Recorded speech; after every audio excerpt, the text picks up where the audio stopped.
Good morning all, and good morning also to our online viewers. Let's dive right into it. We've got our first intervention of the day. Carla Montesi, our Director for Green Deal and Digital Agenda. Many thanks. You have very well understood from the forum that the European Union has a clear agenda for circular economy with an action plan. Astrid will come again on this for Europe, but also around the globe. It's clear that we want to cooperate with partners around the world in order to push for a circular world together. Now, today, during this two session, it's about creating a partnership, listening, sharing experience. The first accelerator session will discuss the role of the European Union in the global circular economy transition, how it can best inspire, incentivize, and jointly promote solutions to address the challenges. The session aims to explore different perspectives around circularity in global market. Now, the session is co-organized by European Union Switch Asia Program, the United Nations Economic Commission for Europe, the Green Economic Coalition, the Green Growth Knowledge Partnership, and the UN Partnership for Action on the Green Economy, with the support of the Switch to Green Facility. I mention all the partners because all the partners will be very soon here in the panel. The second accelerator session will be deeper with our work on private sector. Without private sector, we will not be successful in leading a transition to a circular world. So during this session, we will also listen about experience around the world, sub-Saharan Africa, but also in the neighborhood area. Allow me to say that European Union wants to support the work with our partner countries dealing with this transition on circularity. We have already financed some projects. You will be able to listen about this. Of course, these are just some examples about things that we will be able to build with our partners. And once again, what we want is really a partnership and a cooperation work. So I wish all of you a fruitful exchange of views. Don't hesitate to share your experience, to seek partnership, and to join, create a circular agenda. Allow me to conclude by thanking all of you for your interest, for your commitment in driving this agenda, and of course, a word of thanks to the team and to the Switch facility to having helped us to create and to deal with, to prepare this to accelerator session. Many thanks. And Thank you so much. Carla Montesi, our Director for Green Deal and Digital Agenda. I should have mentioned, the Director General for International Partnerships. Just for you to remember, today we're looking at the global aspect of the circular economy transition, which includes, and I'm glad that you spoke about collaboration, Carla, of course our colleagues from DG NEAR, Neighborhood and Enlargement, who also make up an important part of that aspect. And I'm very glad that we have Mathieu Bousquet here today, who is our Director for Thematic Support, Coordination of Policy and Financial Instruments. It's a long title, but it does include the Green Deal as well. So, Mathieu, please, thank you for joining us.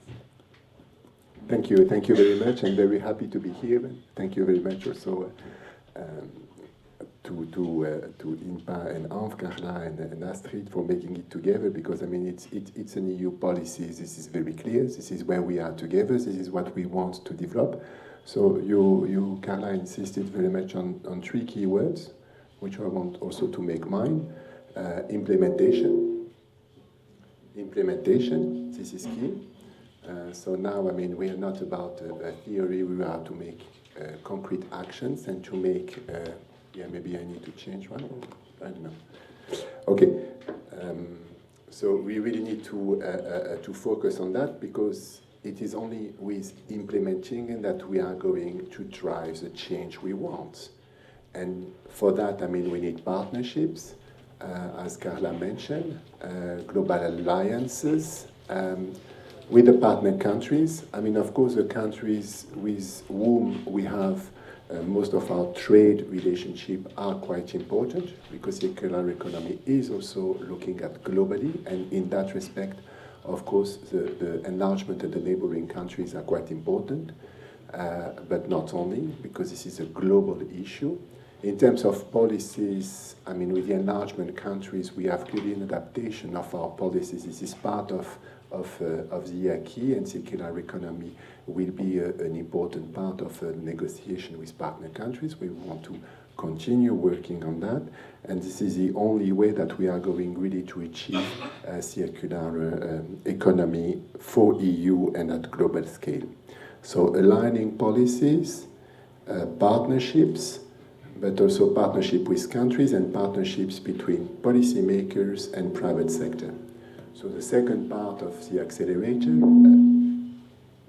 at 11:30, I'm sorry, will be very much focused on getting examples, because this is also what is inspiring. I mean, theory is good, practice is better. So if we want to get practice, we need to get practice from practitioners, and what's best, I mean, to listen to private sector representatives from the different regions to speak about how they do implement that. So this will be mainly the focus on the second part of the session, I mean, from 11:30. So, I mean, you see that it is well conceived by the colleagues. I mean, the global partnership, and then the focus with the private sector later on. So I stop here also because the microphone does not help very much. So thank you very much, and looking forward the very interesting discussion we'll have. Thank you. Thank you, Mathieu. Fantastic. So after these opening words from our directors, I think it's about time that we can officially start this first session, which you will see on the screen is called the EU. Oh, no, now we've lost it. Just when I was about to read off the screen. So the EU and the global circular economy transition, we're looking at incentives, we're looking at inspiration, and we're looking at market leverage. So thank you all for joining us. I will quickly pass to my colleague today, Alexander Taralambos, who is not only the co-moderator, he's also the team leader of the Switch to Green facility. So make sure that you find him during the coffee session. If you don't already know him, he's a very important person to know here in the Brussels bubble. To give us an overview of what's in store for us in the next 2 hours, and then we will move to our next keynote speech. Please, Thank Alexander. you, Nicolas. Yes, indeed, I would like to give you a glimpse of our agenda for today, if the microphone allows. And that's going to be a day full of exchanges, split, however, into 4 parts. And let me quickly give you the parts. The first part of our discussion is about outlining the European Union's circular economy policy, with a specific reference also to the international dimension of that policy. That will be followed by part 2, which focuses on incentives and inspiration. What we would like to discuss at that stage is how the various paths for circularity that we heard earlier, Director Carla Montesi saying, are growing up in different regions. Each region, each country is shaping up its own circular economy path. No one solution fits all. And that means that we get a lot of inspiration and most likely also incentivization for these countries and continents to take the circularity path. That, of course, also comes with a distraction or maybe a change in the market. And that change in the market is the main issue of discussion. The market leverage of these policies and of this circular economy action is the main part of the discussion under the third part of the session. Usually this comes with challenges, but also with opportunities. These are things that we would like to touch, and we would like to hear from beneficiaries and partner countries around the world who have experienced this effort to transition to a circular economy. And of course, we wouldn't stop the discussion there, because we also want to show that there are solutions. We already had an opportunity in the first days of the World Circular Economy Forum to listen to people who have provided circular economy solutions. We would also like to showcase the EU strategy on solutions, supporting solutions, and also hands-on examples from the ground of how this has been made possible in several countries.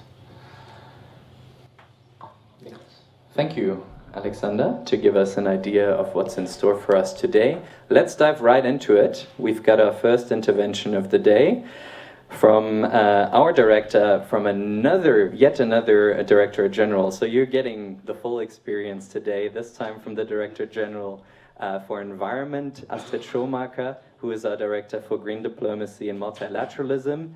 And I guess I can say it now because it's been online. You're going to be the new Executive Secretary of the UNCBD. So we're very happy to have you here to give us an idea about circular economy in Europe and the world.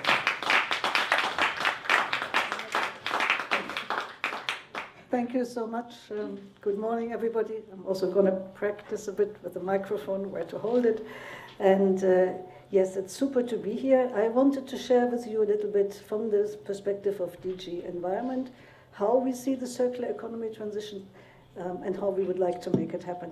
And I want to start really connecting straight away with what my colleagues Carla and Mathieu have been saying. For us, this is an urgent economic transition, but it is a transition that has to be global, and a transition that only will work if all stakeholders come together. And luckily, this is exactly what is reflected in today's program. Now, if I say it is urgent, I think all of us here, we know that the world's overconsumption is what drives the triple planetary crisis. Biodiversity loss, now particularly close to my heart, nature loss, climate change, pollution. All of that is driven by overconsumption. And of course, if I say overconsumption, I'm talking about the global north. Large parts of the global south are under-consuming and need to be enabled to consume more in order to meet their basic needs. But for that, we must make sure that the planet's finite resources last longer and can be shared by all. So the circular economy is, from the environment perspective, an absolutely urgent necessity. But it is also important from a socio-economic perspective, and we believe it offers lots of opportunities, and we have very good figures in the EU, which opportunities these are in terms of green growth, job creation, etc. But we also increasingly have figures from developing countries, be it economies in transition or be it lower and middle income countries, to see what these opportunities are, how countries can leapfrog, how circular economy offers opportunities for value creation, for skills development, for innovation, etc. Now, as a leading economy and one that has embarked on the circularity transition about 10 years ago, we also think we have a responsibility to lead the way, so to set the example and to demonstrate how things can work, and then to reach out to partners and make what we think can work in the EU work globally, depending on local circumstances. So we've had circular economy action plans for 10 years. I mentioned that the current one, 35 actions, all of which have now been implemented in the sense that they're either already adopted or proposed and still discussed by the co-legislators. Our ambition is to go from what was roughly a 11.3, I think, % circular economy rate in 2021 to doubling this by 2030. So hopefully we arrive more or less at 25% circularity in the economy. To do so, we're focusing on several areas, and again, on bringing in all actors. The key area I want to focus on today is product policy. The current action plan is about making products on the EU market sustainable. And we want to achieve that through a whole mix of measures by focusing on horizontal rules and on individual product chains, and then also, and in particular, looking a little bit at the waste sector and how can we make sure that waste actually is recognized as what it is, not something that can be discarded, but a valuable secondary raw material. Now, the key legislative instrument that we have put forward and has been adopted is the Eco-Design for Sustainable Products Regulation. It's a bit of a mouthful, so I say it again, Eco-Design for Sustainable Products, or ESPR. This is to ensure that all products placed on the EU market by 2030 are in principle circular. So that means they're more durable, they're repairable, they're reusable, they are upcyclable, and at the end of their life cycle, after all these value retention processes have been exhausted, when they become waste, they can be safely and efficiently and cost-effectively recycled back to new raw materials. That means a huge change for future production and consumption patterns and for everything that's on the EU market. Now we will implement these broad rules. They amount to giving the European Commission the power to then implement sector-specific rules. They will be proposed sector by sector, focusing on those sectors where there is particular potential for circularity and potential to lower the EU's environmental footprint. These individual rules will be subject of public consultation, and I think we work with our colleagues in INPA and NIR to also make sure that this public consultation is not limited just to the EU, which it never is, but is also known when it takes place in the rest of the world so that everybody can contribute. The batteries and textiles are the first product groups we think we will be focusing on, and I'll come back to those. Very importantly, as a horizontal measures, all products that will be covered by this new circular economy legislation, the SPR, will be accompanied by something called the Digital Product Passport. Sounds horribly complex, but ultimately this is about passing information about the product and its composition down along the value chain. This is about enabling consumers as an important stakeholder to play a role in the circular economy, to be able to choose products that are more durable or more repairable, etc. And it is also about, at the end of the life cycle, the waste sector to understand what is in the product. So how can it best be recycled? Which are the materials that I can recover? How, whatever, if I need to do chemical disassembly, how high do I have to put the temperature, etc. So that's important information. We're going further about empowering the consumers. I don't want to go into detail here, but we have new legislation about untrustworthy or false environmental claims. It's a green claims legislation. This is because in Europe by now green sells, and companies have recognized that. So we have loads of green claims. You know, this jacket has been produced using 50% less water, and this desk is the most carbon efficient ever.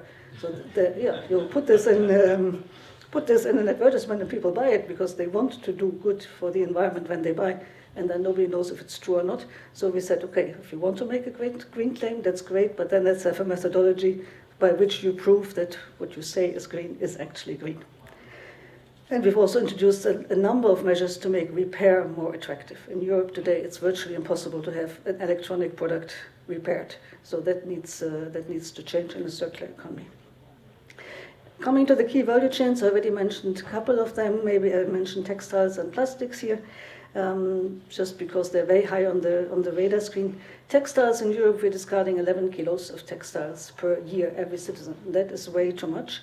So we have set ourselves the ambition to say fast fashion has to be out of fashion. So we want textiles to be used longer, so they need to be higher quality. It's about ensuring they have recycled content, and that we have a better way of then bringing used textiles back into the value chain so the fibers can be reused and make new products. This is done about eco-design requirements, but also about extended producer responsibility, making reuse, repair services available, etc., etc. And plastics, I want to mention, is another area because so much is being talked about and because it is such an obvious environmental challenge for all countries, but most of all for the global south that are suffering from a wave of plastics that are not produced where they are, but that come to them either in the oceans or exported as waste, etc. So we have a plastic strategy. This is not about outlawing plastics and saying plastics are bad. It is about making plastics circular. And then I wasn't entirely honest, some plastics are bad, single-use plastics. We say we really should try and get rid of wherever we can. Of course, there are medicinal uses that are important, and COVID has shown this to us. But plastic straws, plastic cutlery, plastic plates, all of this, they're good and viable and cheap alternatives that are better for the planet, and therefore in the European Union, these types of single-use plastics have been outlawed. And then looking finally maybe a little bit at the waste sector, said it is important that we manage to do what we preach so that waste becomes a raw material. And there are lots of challenges. It's a challenge of scale, having enough recyclers.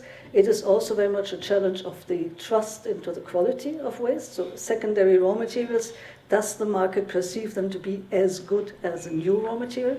So that requires a lot of confidence building, a lot of working together with industry. It also requires some legislation, for example, to make recycling mandatory. And we're looking at various issues there. Waste shipment regulation is one with specific impacts on third countries, where we'll soon be working a lot, I think, with all of you to make sure that we are not exporting as European Union our waste challenges to the rest of the world, but take care of what we have. We're also, by the way, looking very much at overall reducing waste amounts in the EU, and as a global standard setter, we hope that has an impact across the world so that we get rid of a situation where a microphone of this size comes in a package that is bigger than me. So, but that is what we all have, and you know that you open it, and then after the carton comes the plastic, and then another layer of carton, and then something glued together of carton and plastic, and then in the end you have this in your hand and that pile next to you, and what you do with it, and how can you recycle it, especially if it's such mixed products. So this is about what we're doing in the EU, and just to close, we want to be a front runner, we want to be a global standard setter, but we also want a global circular economy. This is not about an EU circular economy here, a Chinese circular economy somewhere else, and the Japanese elsewhere. We need to come together to make sure, especially that the global south doesn't have to choose between different circular economy models. So it's about creating and understanding what is the circular economy, how it can work for all, and in particular how the global south can become an active participant and beneficiary of this new economic model. In the EU, and I thought Carla would mention it, but now you have it now, I say it, in 2023, more than 100 countries, thanks to the combined efforts, I think, of INPA and NIR, have benefited from EU support to promote the circularity in their economies. We're working a lot with the UN, specifically with the 10-year framework of programs on sustainable consumption and production, known as the 10 by FP or One Planet Network. This is about also looking at specific sectors, bringing our stakeholders together.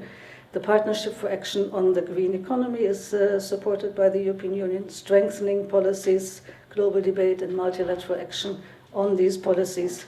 And we have launched something called the Global Alliance on Circular Economy and Resource Efficiency, with a complicated acronym GASERA. This has now 16 members, and one of them is sitting here, for example, I recognize. And we would very much hope that more countries join us. It has a dual purpose in a way. It's about sharing knowledge and information between the members, but it is also to becoming a global advocacy group, a bit of a high ambition coalition to make the circular economy go forward. And there are lots of regional initiatives, the African Circular Economy Alliance, the Latin American and Caribbean Circular Economy Coalition, the ASEAN Circular Economy Platform. The EU has partnered with all of them, wants to be a knowledge partner, wants also to learn and understand what the needs are in other countries for them to participate in our circular economy market. And for us it's very important, and this is my last words, that at global level we have more conversations so that we take that also to the UN in New York. We are dreaming of having a conference on SDG 12, because SDG 12 is one of the SDGs most lagging behind. It's the SDG on sustainable consumption and production. We've done one for oceans because they were lagging behind. We did one for freshwater because freshwater was lagging behind. Sustainable consumption and production, like these two other SDGs, lack the global body that pulls this forward. There is no convention on resources or on circularity. So we need other forms of global dialogue, and hence we're pushing for this big conference.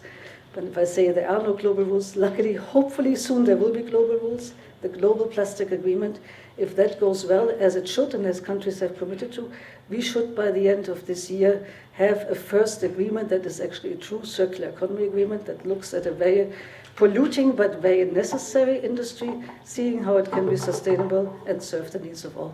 Thank you very much.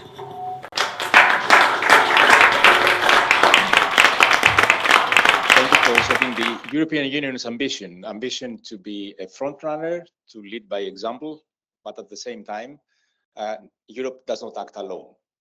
We have a global view of circularity. We understand that circularity doesn't come with one solution, and that these solutions need to be developed both bottom up and at the same time guided from an international and global agenda and providing guidance. Sorry. So let's move now to the part that is, interestingly enough, speaking about the very large number of different circularity paths and how these have been inspired or incentivized by the European action and also by the action of our partners. Now, let me welcome to the stage our panels to be discussing this important issue of incentivization and inspiration of circularity. So let me invite Mr. Dilshod Sharifi from Tajikistan Ministry of Economic Development and Trade, Dr. Mohamed Kada, Assistant Secretary General for Programs, Commerce Secretariat, Ms. Leah Wanambwa, African Union Commission, Senior Policy Officer for and Mr. Usama Haznawi Amri, Systems and Sustainability Manager at Coca-Cola Bottling Company, Morocco. Let me start by saying that in Tajikistan, there's been quite a momentum with circular economy. And there's been a lot of action there. There's been a lot of intention also to build circularity. And Mr. Dilshod Sharifi wanted very much to be with us today, but unfortunately he couldn't make it. Well, good news is that we managed to have a video interview with him on Friday, just before the kickoff of the World Circular Economy Forum. So maybe it's a good idea now to run the video and hear out what we discussed with Mr. Dilshod Sharifi. I'm delighted you are with us today to contribute to our discussions through a video interview. Let me start by asking you if the European Union path to a circular economy has been an inspiration to your country. Hello, Alexander. Thank you very much for your question. Excellencies, distinguished delegates, ladies and gentlemen. My name is Dilshod Sharifi. I'm the head of the International Economic Cooperation Department at the Ministry of Economic Development and Trade of the Republic of Tajikistan. I am very pleased to join you from Dushanbe, the capital of Tajikistan. Fun fact, Dushanbe means Monday in my native language. Speaking today on behalf of the Circular Step stakeholder engagement platform, where I participate as a government-nominated focal point. Today, I would like to extend my gratitude for collaboration with the European Commission, particularly Directorate General for International Partnerships and Directorate General for Neighborhood and Enlargement Negotiations. In 2022, we held our first national policy dialogue on circular economy, co-organized with UNECE, where we welcomed rich experience of the European Union, serving as an inspiration for future developments for us. Particularly, experts from EU Circular Economy Stakeholder Platform and from Finland shared guidance at the meeting. As you know, now Tajikistan is already making advancements in terms of circular economy. Circular economy principles are already built into core national legislation, and the National Development Strategy by 2030 reflects three core principles: reducing the vulnerability of future development, increasing efficiency of the use of natural resources, development based on innovations in all spheres of the socio-economic life of the country. Secondly, we remain active on the national policy framework for circular transition in the framework of UNECE's UNDA capacity building project, accelerating the transition towards a circular economy in UNECE region. As a first step, we chose to focus on garment and footwear sector. Following insights from the National Policy Dialogue, we remain committed to advancing the circularization of our priority footwear and garment sector. Our approach replicates the EU strategy for sustainable and circular textiles, with a specific focus on establishing traceability mechanisms. Inspired by the EU's introduction of digital product passports, we aim to adopt similar traceability measures to bolster the sustainability and circularity of materials and products throughout the value chain.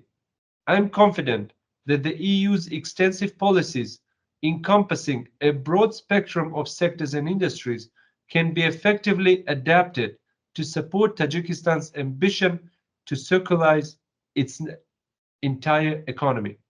Currently, there are several EU policies and strategies united under the EU Green Deal policy, which serve as an example for us.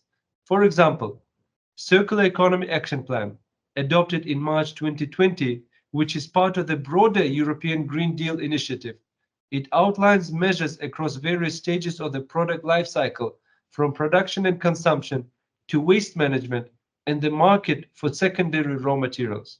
The EU strategy for sustainable and circular textiles envisions that by 2030, all textile products on the EU market will be durable, repairable, recyclable, largely made of recycled fibers, and produced in a manner that is free of hazardous substances. Farm and Fork Plan, making food systems more sustainable. Biodiversity strategy for 2030, focusing on protecting natural resources. In the future, in Tajikistan, we would like to develop a national roadmap for circular economy and establish a circular economy program. Therefore, we seek collaborative support from the European Union in our path to circular economy, and we hope pretty soon Tajikistan will not only embark on a sustainable development path, but also integrate more deeply with global economic processes that prioritize sustainability and resilience. At the same time, together we can ensure that Tajikistan not only meets its environmental and economic goals, but also sets a benchmark for circular economy practices in Central Asia. Thank you, Alexander. Thank you, Dilshot. It's quite encouraging learning about the circular economy advances of Tajikistan. Are there any particular initiatives, policy or otherwise, that you would like to highlight? The EU has successfully implemented a unified regulatory framework that includes directives and action plans to promote the circular economy across its member states. At the same time, it is a great time to establish a Central Asian circular economy framework. This regional policy would standardize regulations across our nations, addressing cross-border matters like waste trafficking and shared natural resource management. It would foster a cohesive approach to recycling, production, and consumption patterns. One of the tools of the EU to facilitate circular transition is the European Union Circular Economy Stakeholder Platform. Given the vital importance of collaboration and collective actions in achieving circularity, I believe the role of stakeholder engagement platforms, such as European Circular Economy Stakeholder Platform, becomes very relevant and important. Therefore, I'm happy to be part of UNECE's Circular Steps Stakeholder Engagement Platform, which focuses on supporting transition economies and builds bridges for countries from Central Asia. In order to sustain and continue its operations, Circular Step requires funding, and we hope our partners will succeed in their fundraising efforts to continue working with us and advancing circular economy on the national and regional level. We stand ready to develop and participate in national and regional initiatives. Thank you very much, Alexander. Thank you, Dilshot. I think we heard quite clear messages, and what is also important to note is that these are coming from the Ministry of Economic Development and Trade, not the Ministry of Environment only. Right, so we saw that there is clear motivation, there is a need for examples coming from Europe, but let's move to our speakers on the panel. And I'd like to focus more on Africa. I'd like to focus more on Africa because this is a continent where we have seen already some processes being mature. We have the African Alliance on the Circular Economy. We have an African Union Commission Circular Economy Action Plan in place. So Leah, let me start by you and ask you what you think has been an inspiration for these bold and front-runner steps from Africa towards circularity.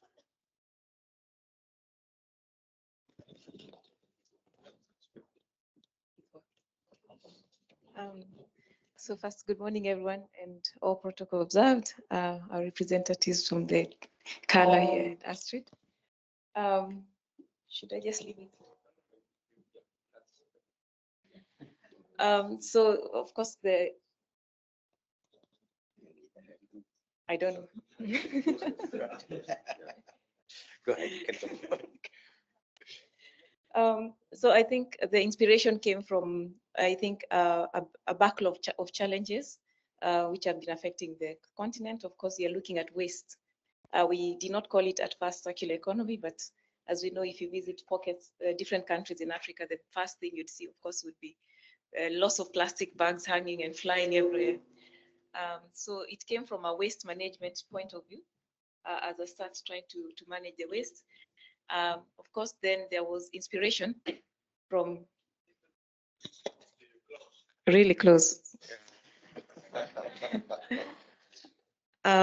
So saying the inspiration has come from trying to manage waste as a first entry point in the circular economy. The terminology was new, so different countries have different waste management practices. And I said one of the biggest challenge, of course, is the management of plastic waste. Traveling across the continent, you'd see piles and piles of plastic on the roadsides, on trees, and some of them being eaten by livestock and cattle. So, of course, it started with the plastic waste. We also have lots of dumping sites across and in different cities, and also managing those dumping sites has also been a challenge. I think there were cases where some have even caught fire, and communities living and depending on those sites. They're waste sites, but so there are communities around those that make money from those dumping sites, collecting what is there and trying to sell. So I think in the efforts to try to manage all these waste products, if you call them that, there was this inspiration to learn from other continents. And I think from the AU perspective, one of our key partners, of course, being the EU, we had a discussion, and they luckily had one strategy, and I think it took 7 years or so to get it out.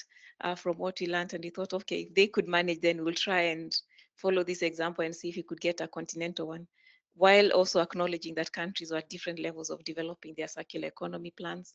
And like I said, not all of them are called circular economy. They have different terminologies. Some countries are very advanced, have acts to work around this.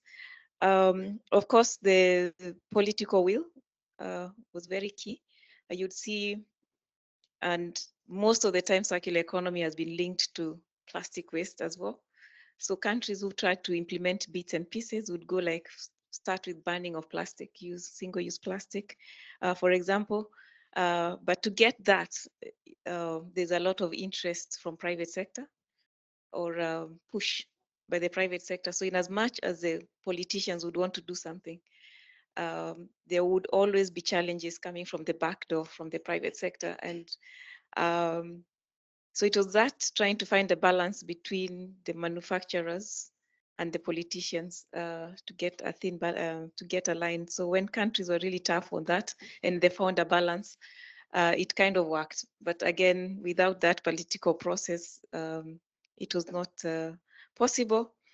So that's mainly at the national level. From the continental level, we were happy to finally get the Continental Circular Economy Action Plan approved. Operationalizing it will be the bigger challenge, because as we know, countries are sovereign and are at different levels of implementation and addressing, but the willingness to resolve what we are calling the waste management is there. And what is also helping to push is the narrative on biodiversity, especially on the oceans, with all the efforts to conserve, especially the marine biodiversity, because most of the waste is also going there. I think that push has also been contributing in the efforts to clean up. In terms of enforcement and implementation, of course, I don't know if I'm going outside your question, but you will still need that level of political will, as I insist again, for the enforcement. We do have laws, but not all of them are followed. So I'll give an example where they ban the single-use plastic. I'll give an example of Kenya. Yes, it's there, but it needed a little bit extra push to be sure that people are actually practicing. So the random checks by the NEMA authorities to be sure that no one is selling or producing this. But that also came with making an economic case for that. As we know, waste is not waste, it's a resource as well. So we've seen where it's working is where the communities, or for example, were allowed now to make alternative bags. For example, if it's plastic, it's alternative to, so like make bags from cloths or recycle materials, etc. So they would be actively or reward them for collecting bottles. So of course you'll not find plastic bottles hanging around. They disappear because someone is getting money from that. So there's that economic incentive where people make money from the waste. But then there's also the negative incentives where you start charging for bags. I think for EU zone you charge for the bag, but I think it's affordable, so people can still buy the plastic bag. The only difference is maybe they will not be throwing it everywhere. So it's just about to find a balance, or just ensuring the manufacturers are not, or the private sector is not producing that. The other inspiration came from an environmental case. Many of our rivers are not too pleasant to look at, because everything is being dumped there. Because and you could tell if you go to a river in the morning, it's usually a little bit clean, and by around 10 o'clock, 11, when the traders are all in the market and throwing everything in, it starts to be dirty again. So in efforts to clean rivers, etc., of course, there have been initiatives around rivers. You can have, for example, there is an initiative in Nairobi, for example, with the UNEP and Rotary International. I think they're calling it Adopt a River Initiative, where people are taking parts of the river, about a kilometer each, to restore it. And the work around it is ensuring waste management. It's around waste management, but also they have linked it with initiatives like tree planting, activities to reward the people cleaning these spaces. I think I'll stop there, but also there's education and awareness. People are getting more aware on the need for a clean environment, and as opposed to dumping everything in their backyard. But that's coming from a community of populations which are moving from to more developed, if you want to call them that. So there's growing need to have clean spaces by just the people, as opposed to hanging around in the dirt. Of course, there are challenges for people who like to get away with the law. Of course, you might find sometimes they are compromised. They have compromised with the, let's call them government officials. So then you'd find people maybe not really respecting the guidelines, but they're allowed to do it because they know how to get around the law, within the law as well. So I'll stop there for now. And Thank you, Leah. I keep your words about the need for political will, and I fully understand how much more difficult can be in the case of Africa as a continent, considering that in Europe we have a single market. We also have a mechanism in place to pass this legislation at the national level. So let me turn now to you, Ambassador Dr. Kada, and ask you what is your views and the views of the policymakers at the sub-regional level, not the continental level, when it comes to being able to implement circular economy action plans, and what can serve as an example or inspiration or incentives coming from the European Union's experience? Thank you very much. Allow me to start out by fleshing out what COMESA is. COMESA is a subgroup of the African Union, so this is our mother organization sitting just next to me. We're just 21 member states out of 55 member states in the African Union. And the EU is an old traditional partner of COMESA. We've been working with the EU for decades, I would say. And it's also thanks to this partnership that we started to think circular a few years ago. I would say 5-6 years ago, starting 2017. We first laid down our industrialization strategy in COMESA, which is 10 years strategy, stretching to 2026. And this strategy underlines the importance of sustainable industrialization and green technologies. COMESA also functions in cycles, planning cycles. So we call them medium-term strategic plans, 5 years each. The current one is 2021, 2025. And it is in this strategy that we highlight the importance of circular economic development, which is a natural extension of our industrialization strategy. Now, if you ask me if the EU is an inspiration to circularity in COMESA, I would answer definitely yes, it is. It is also a lot of receptiveness, allow me to put it this way, on the side of COMESA member states, and I think in general terms, not only in COMESA, because circularity has a lot of good built into it, including in terms of improving efficiencies, saving costs, creating new products and services, hopefully as well in terms of economic growth and development, opening new doors for job creation, for new markets, hopefully to the EU and others as well. In addition, of course, to our general and collective commitment to climate change and sustainable development goals. So you would find good ears to any discussion about circular economy in COMESA meetings. We have meetings at the level of summit, ministers, and technical committee meetings as well. What they would have in terms of concerns would be the cost attached to it, or the conditionality, the would-be conditionality that would be attached to it. This is the only downside of it. But then the good thing about the EU is usually willing to walk the walk with you. It's not just telling someone that they should do something, but rather willing to walk it together. And this is an approach that we really appreciate in COMESA.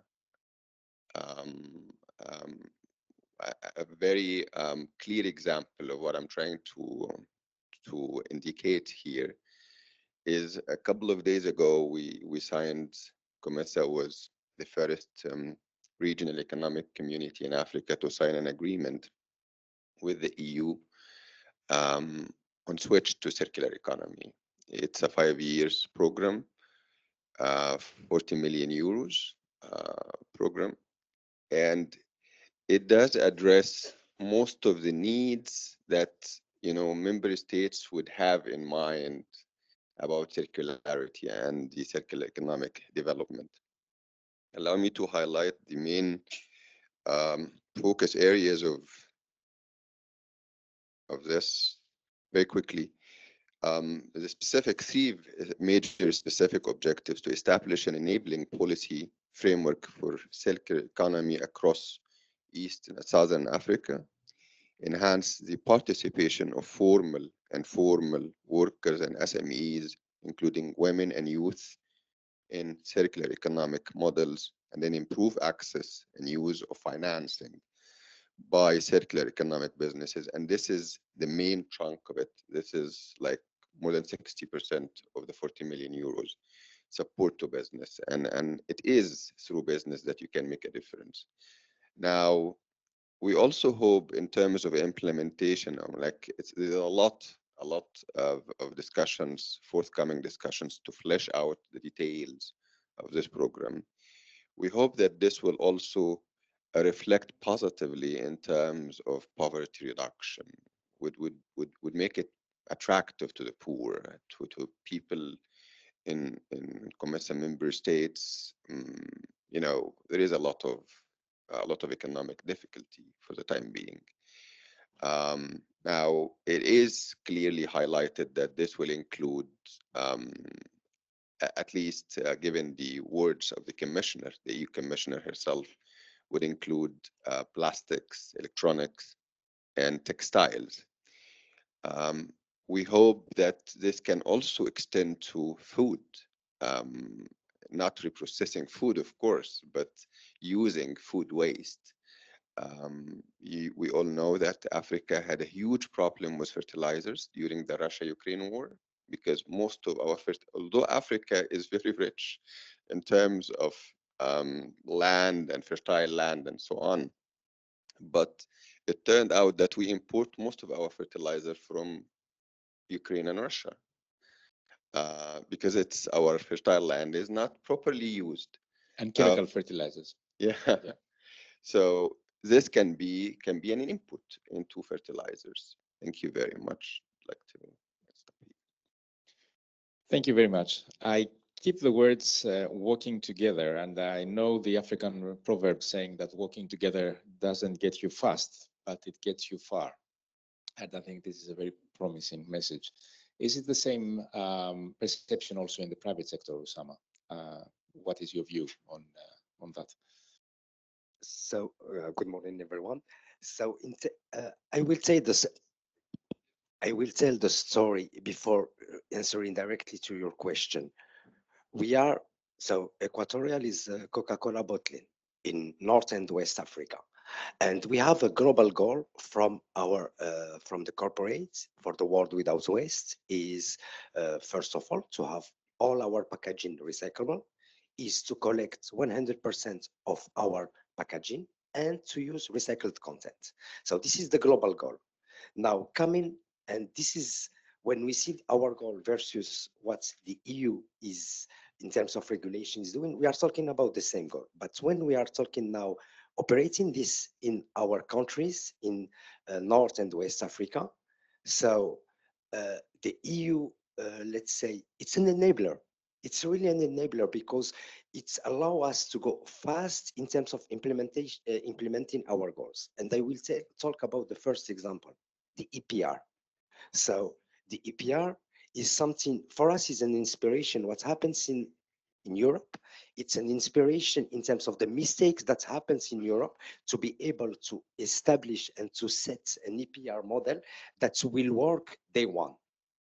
So this is the first point. The second point, talking about the circular economy, and in our countries, we know that, let's say, in terms of the collection, is something that is working, but informal. So based on the regulation and the policies that is helping, instead of recreating the wheel, recreating new things, it's an inspiration with what is happening in our countries. And I will say, last but not least, is there is some specificities in our countries because in terms of cost sensitivity, in terms of barrier, in terms to recreate or to review the model. And again, I'm talking about the difference between Europe and the policies in Europe and what is in our countries is the informal sector. And I will say the beauty of that, how we are now talking in our countries in terms of including the informal sector in the value chain to create this value. And I think this is one of the things. And I will talk about, let's say, the project that we launched with the switch to circular economy to test this model. In fact, with the support from the EU and the Finland government to do this project is the bottle to bottle. Is from the beginning, from the collection to create the scheme of the collecting the bottles from the field, into how to be recycled and to come back to our system. First blocker, most in our country, it's in the law, it's a ban to use the recycled plastic in the food contact. So first of all, when we start talking as an industry, because we are willing to do that, we face some stoppage no, it's not allowed. So, okay, this is what's happening in EU. This is the policy in EU. This is the regulation in EU. This is the EFSA regulation in EU. So now we are changing the law in our countries to be able to do that. So this is the first good thing. The second point, data. We are missing data in our countries to be able to do all of this.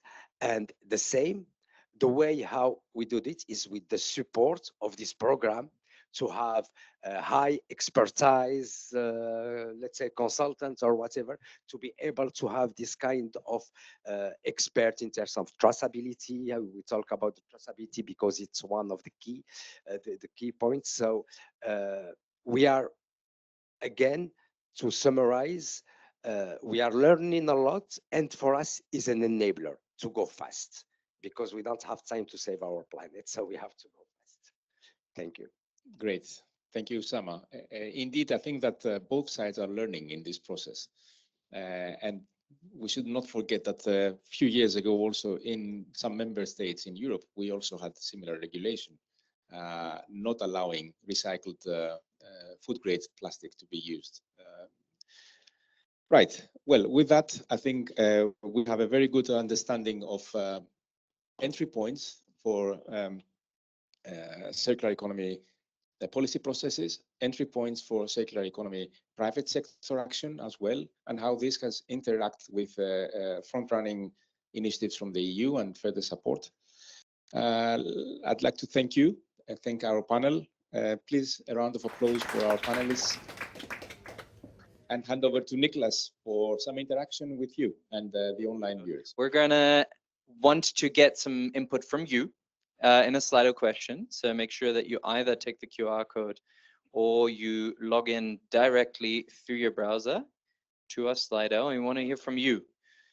EU circular economy initiatives, what are they to you? Are they an inspiration? Are they an incentive? Or do they actually provide market leverage?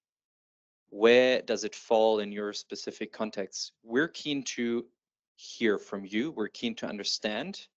And it will also give us some nice context for the next session. So we're just going to give you a couple more minutes to also digest what was said in the past hour. So do think about your specific context, your specific projects, potentially also your specific collaboration with the EU and what it has meant to you. Feel free to, ooh, yes, we're getting some first, wow, 37 already after 2 minutes. This is fantastic. I very much appreciate that you're being so collaborative with us. This is really what's going to make this session much more interesting. I see, Alexander, we're getting a very clear signal here on inspiration. You see us flushing, but no, thank you for continuously bringing in your answers. Oh, yeah, we're getting. We have a winner, but it's not. It hasn't ended yet. Huh? It hasn't ended yet. Also online, our viewers online. I'm going to look into the camera. Yes, please make sure you vote. We very much also appreciate your input.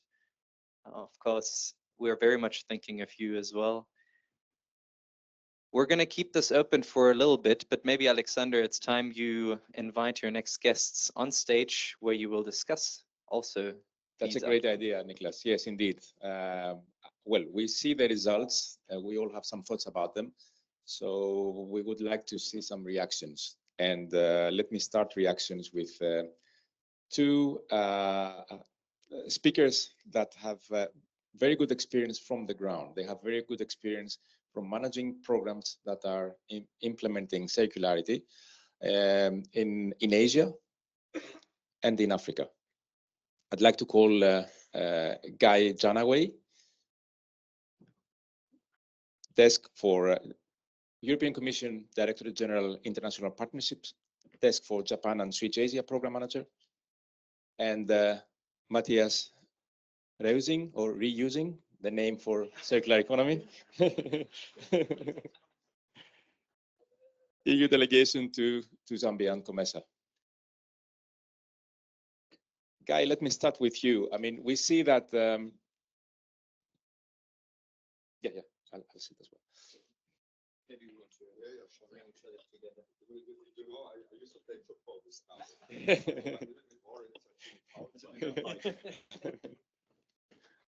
All right, so we have a good climate to have the discussion, and we see that this discussion is actually inspiring, and not only the discussion, but also the EU circular economy initiatives are inspiring.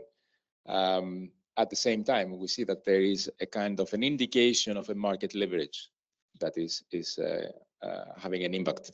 What do you think, Guy? What is your take from implementation of the Switch Asia program in Asia? Thank you very much. Yeah, so I'm the program manager for Switch Asia, which since 2007 has been directly supporting businesses to promote sustainable consumption and production throughout Asia. And now, since last year, we've expanded it to the Pacific countries. And I think a lot of what we've been talking this morning is very interesting. There's clearly like economic incentives, but it's interesting because you've got this circular economy transition, which it's become increasingly important for Asian countries. It's the region that has the biggest population in the world. It's the hub for a lot of factories in terms of textile manufacturing.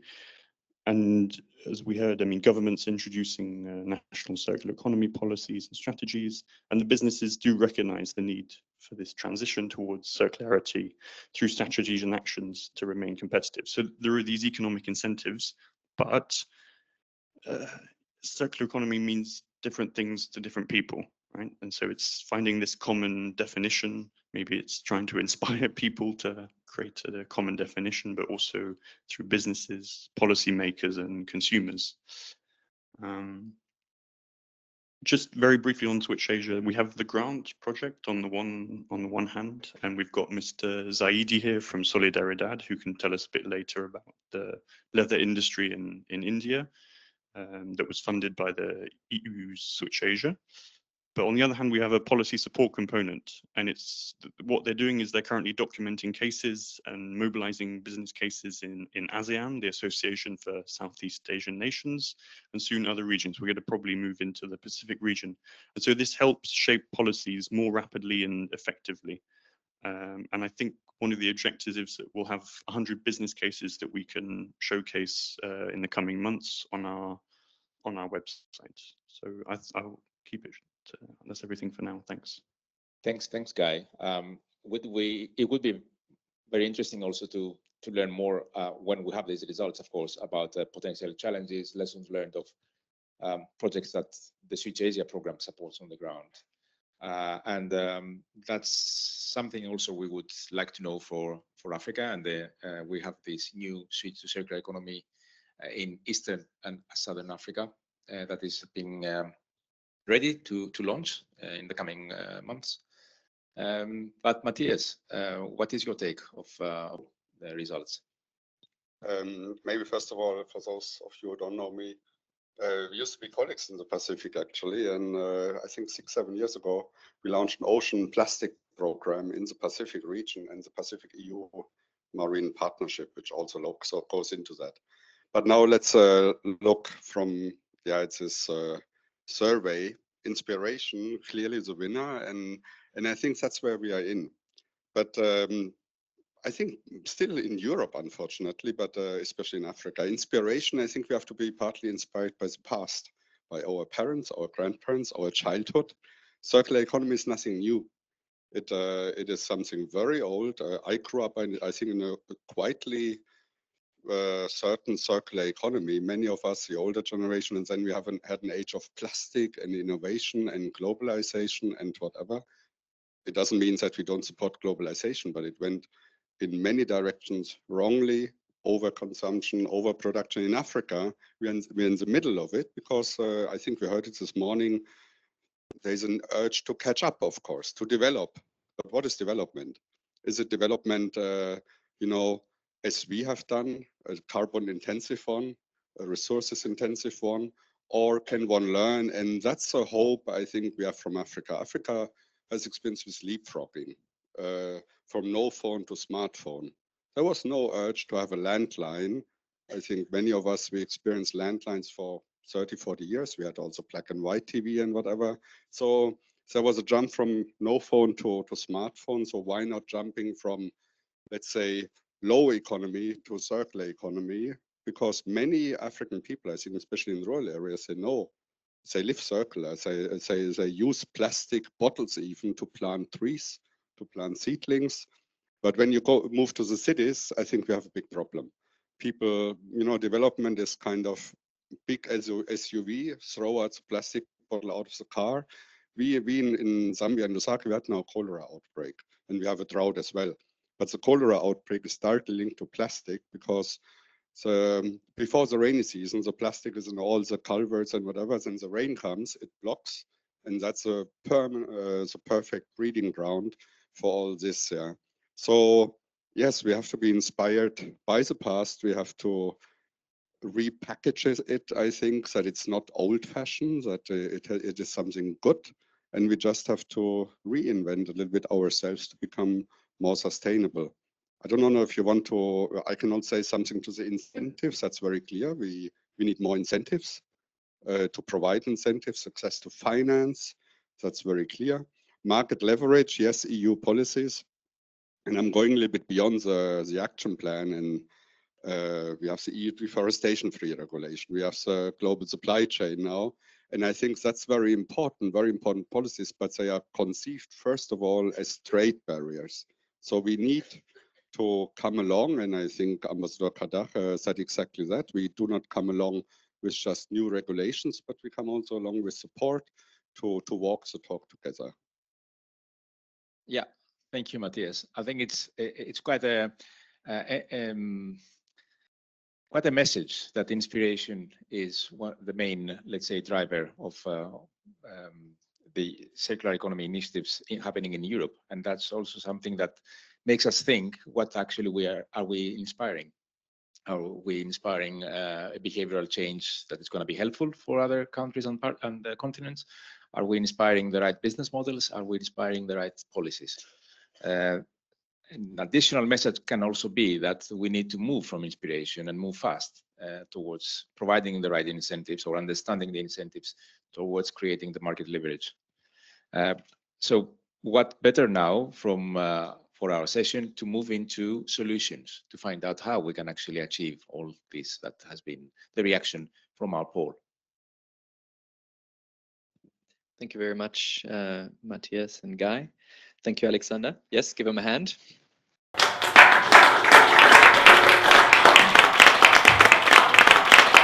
So, indeed, while we're moving to the next session, we're actually going to have a full house. So please don't mind us adding a chair to the stage as I'm segueing. Yes, Alexander, this is your signal.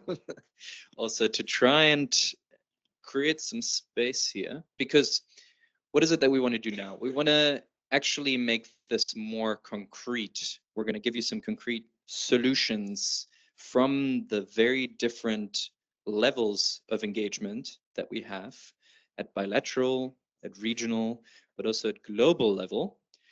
But before that, we have a very special someone here. I dare to say Mr. Circular Economy himself at DG INPA European Commission, my direct boss, Ben Akrabe. Yeah, you can get right back up because it is your turn to speak. Good morning to all. It's great to see so many people and so many friends in the room. And after 3 days of World Circular Economy Forum, you still look in great shape. Obviously, so we hope we are enjoying your stay in Brussels. And it's unique. By the way, what is unique in Brussels? Weather. It's weather, absolutely.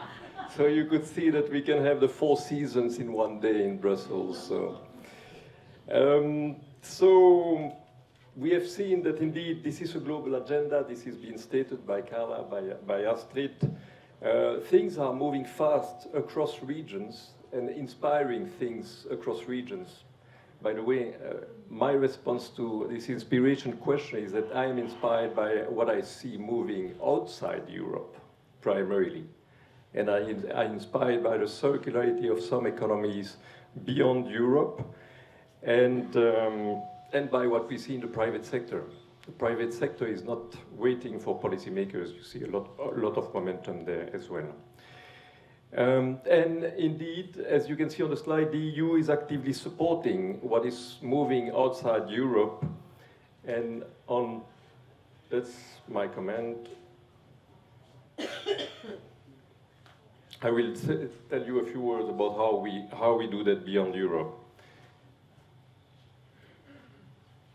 Our support, as Astrid highlighted, is framed by the Green Deal and the Circular Economy Action Plan. The Circular Economy Action Plan is a central element of the Green Deal. Very clearly, as Astrid said, what drives the triple planetary crisis is growth of our consumption of energy and materials. That's why we put so much focus on the Circular Economy Action Plan. The Circular Economy Action Plan has a strong international dimension, which is projected globally through our Global Gateway strategy, which is our strategy to work with partners around the world and build sustainable connections with the world and sustainable economic cooperation with the rest of the world. But that's also, this effort is also in pursuit of our common sustainable development goals, in particular SDG 12 on sustainable consumption and production. As part of our external action, we are trying to mobilize all the tools of our external relations toolbox. This is not simply about traditional assistance. This goes well beyond. And Astrid and Carla have already mentioned some of these aspects. We have a very active policy engagement at different levels. We are, of course, leveraging the strengths of the EU market. We have a huge market with harmonized rules and hundreds of millions of consumers. So obviously this is our main pulling factor for the circular economy transition and for the promotion of high standards in global value chains.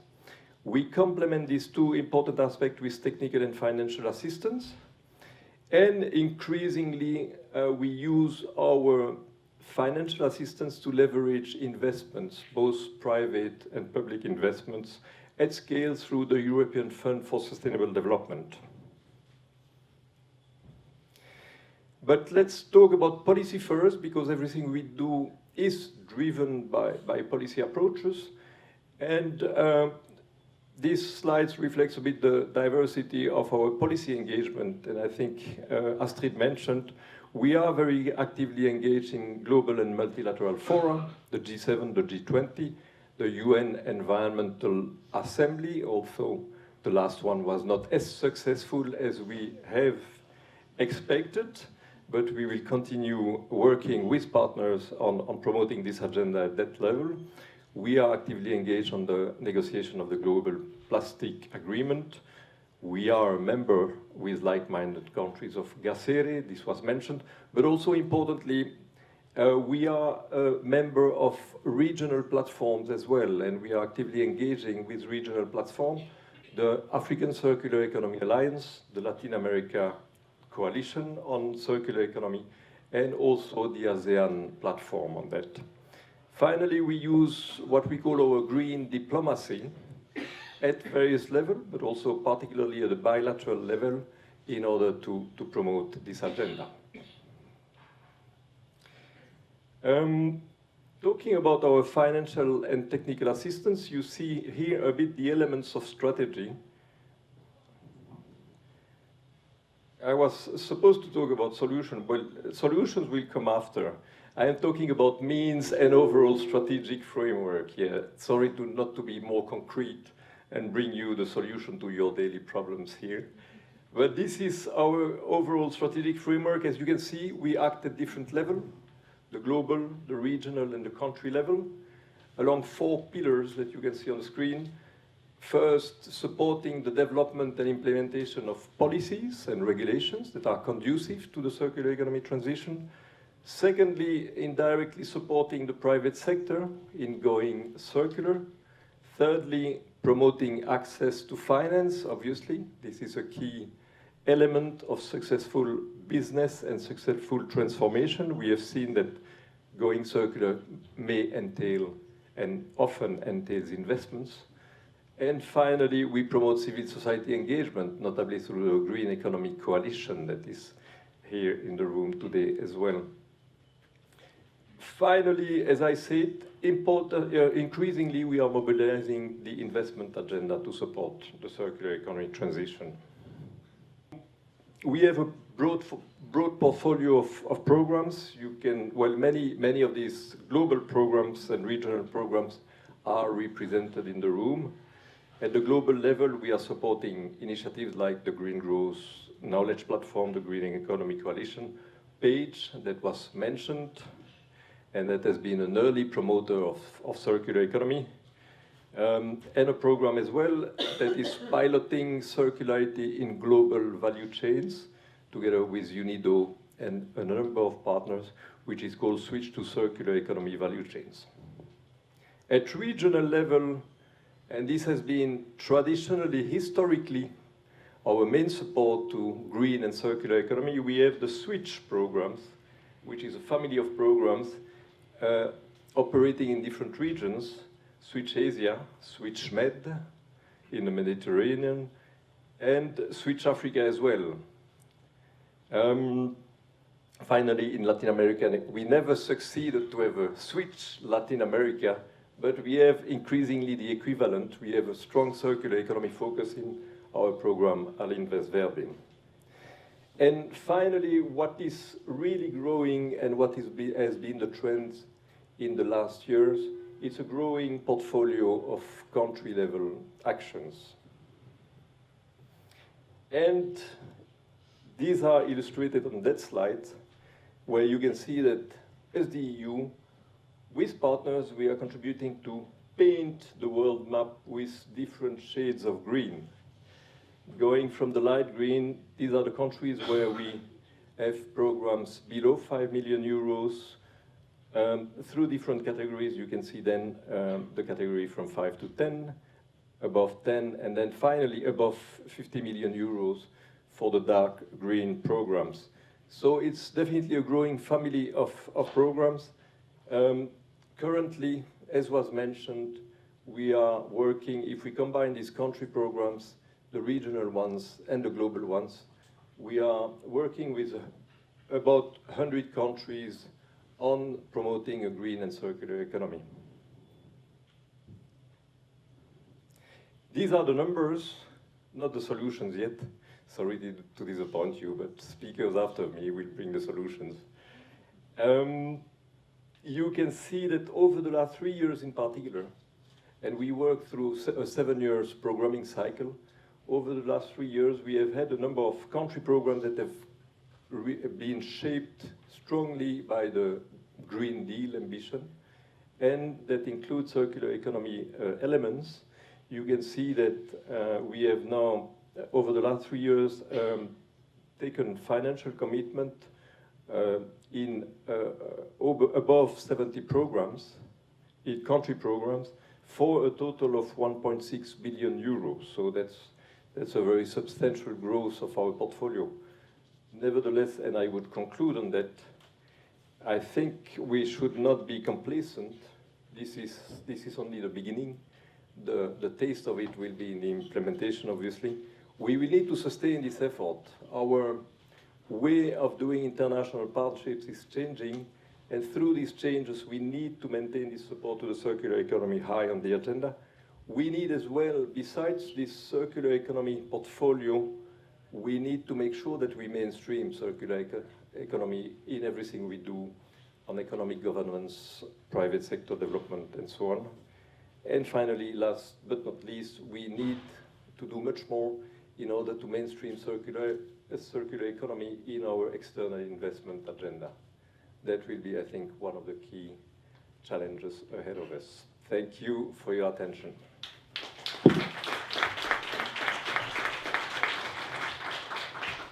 Thank you very much, Bernard.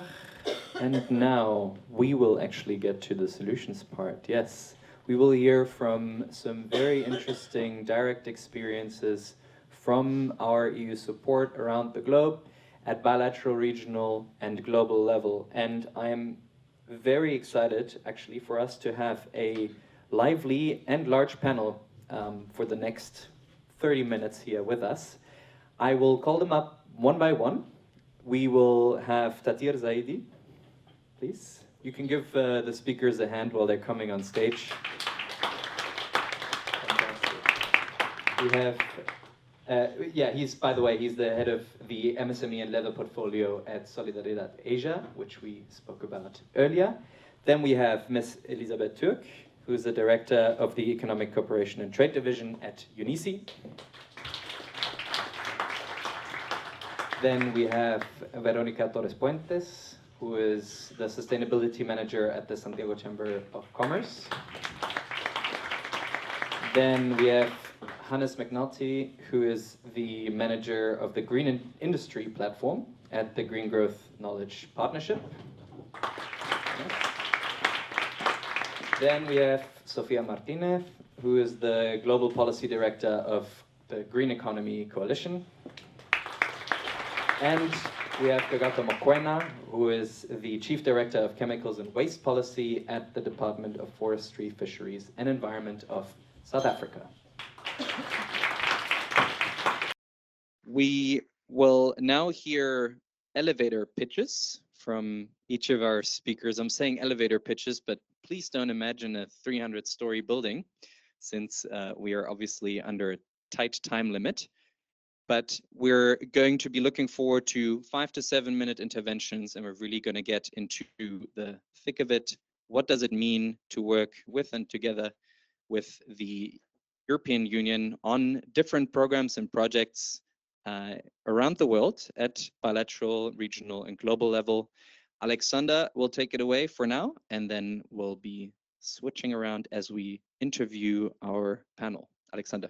Thank you, Nicholas. Well, actually, I wouldn't say many words here because we want to all, I guess, hear about solutions. So we're going to be listening to you. We have structured these elevator pitches to 3 parts. The first one deals with bilateral actions, second with regional, and the last one with global actions. So let's hear from Tatir first.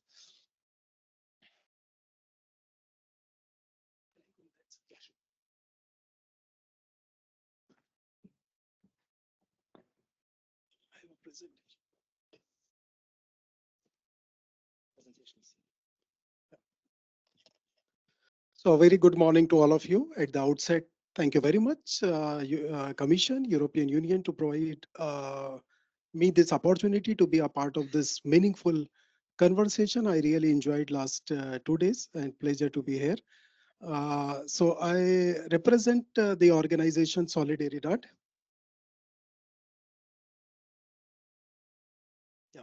So Solidaridad is an international not-for-profit organization originated from Netherlands more than 55 years ago.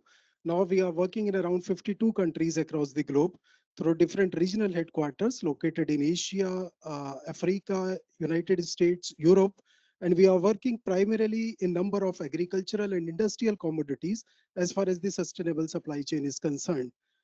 I am coming from India. You know, India is a country which is contributing around 17% of the global population. But when we talk about the water, we have only 3% of the water available. So you can understand how much circularity is important in our context. And I'm responsible to coordinate our operations in Asia. We are active in 9 countries. So I am extremely thankful to, before that, one of our focus area is leather, because you know, leather is very, very important for our daily needs when we talk about our daily needs. And this is actually, leather sector itself is the best example on the circularity, because this is a byproduct of meat industry.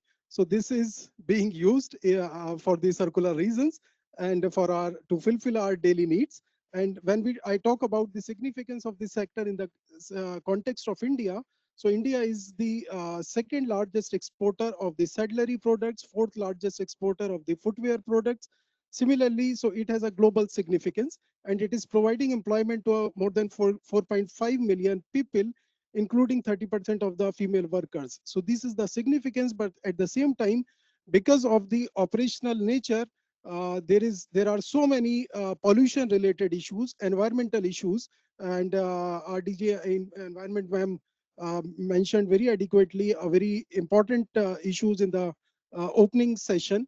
But when we talk about the leather section, there are issues related to liquid waste, related to solid waste, and especially the small enterprises are not aware about the right practices. So I am highly thankful to Switch Asia, European Union Switch Asia, to provide us the opportunity to start a project in 2020 in the eastern part of the country, where we worked on the solid waste component. So I'm just giving a very few examples of our work under the project supported by Switch Asia. So you can see at the left-hand side, extreme left-hand side, this is the sludge, which is a complete waste material coming out from the leather operations. This was the reason of this was going to the landfills, reason of the land degradation, so many transport related issues.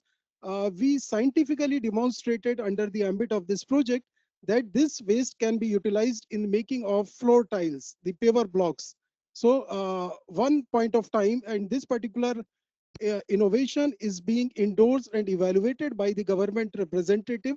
And finally, the government took it up and they issued a notification to the construction departments from Government of India to prefer the paver blocks coming out from the leather industry. So at one point of time, this was a problem. There were mountains of this sludge available, but now we are really short of the raw material. So this is a transition happened because of the support of this project. And you can see this is the fleshing, which is another waste from the leather industry, the protein of the animal. This was going to the water bodies, polluting a lot, the riverine community, the water bodies, river bodies. But we scientifically extracted tallow oil from this particular waste, which is the raw material for the paint industry. So we another example how we converted a problem into a solution. The next slide, you can see that we have utilized salt in a sustainable manner because the salt was going to the water bodies and creating some effluents. We created biogas, biomanure. With the support of our European partner, we utilized one kind of leather waste, which is buffing dust, into spray material. So we can make some coating from the waste of the leather industry.